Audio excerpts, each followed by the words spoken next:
The Marvel Cinematic Universe has some of the worst storytelling in modern history, and should not be praised as they are. They have weak character motivations, they keep making movies that don't matter to the main storyline, there's a lack of peril for the characters, and they have conveniently underpowered and then overpowered characters. The endgame of the Marvel Cinematic Universe is to defeat Thanos. Thanos is one of the most powerful villains in all of comic book history. He's immortal, invulnerable, is telekinetic and telepathic, and has a genius-level intellect. That's before he gets the Infinity Stones. Thanos' goal is to get all of the Infinity Stones and to destroy worlds with their power. Only Captain America the First Avenger, the Avengers, Avengers Age of Ultron, Thor the Dark World, Guardians of the Galaxy, and Doctor Strange have Infinity Stones in them.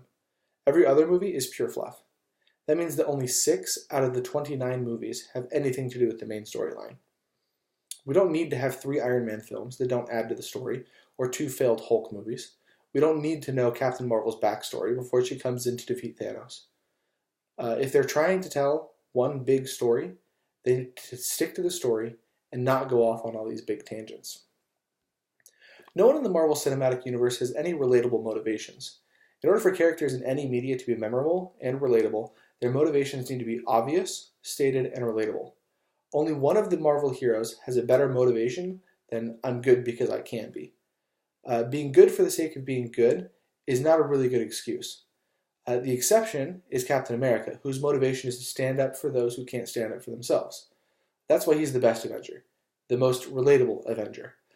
Even worse than good guys being good for the sake of having a good guy is bad guys being evil for the sake of being evil. Out of all of the bad guys in the MCU, there's over 30 of them. Only 3 of them have any motivations. Thanos wants to rid the universe of inequality.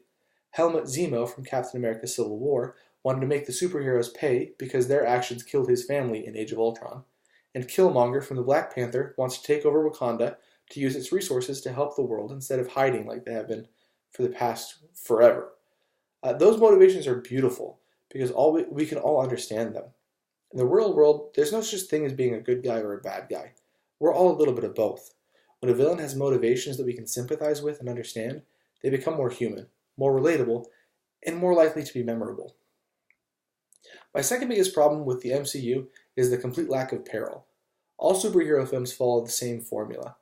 A bad guy does something bad, the good guy retaliates, the bad guy is way stronger than the good guy thought, and the good guy wins because he delves deep into his good guy soul, and his pure goodness helps him defeat the enemy. That story's awful. It's not interesting. We all know that the Avengers are going to beat Thanos because that's how these movies work. Granted, a ton of main characters died in Infinity War, and I'm still crying about Spider-Man. But we all know they're coming back. Marvel has released titles and dates for the next 10 years. Guess who's on the docket? Spider-Man, the Guardians of the Galaxy, Doctor Strange, and Black Panther. So we all know that somehow these characters are going to come back to life, which makes their loss completely meaningless. Heck, I'm pretty sure that Loki is still alive, because he's already died twice.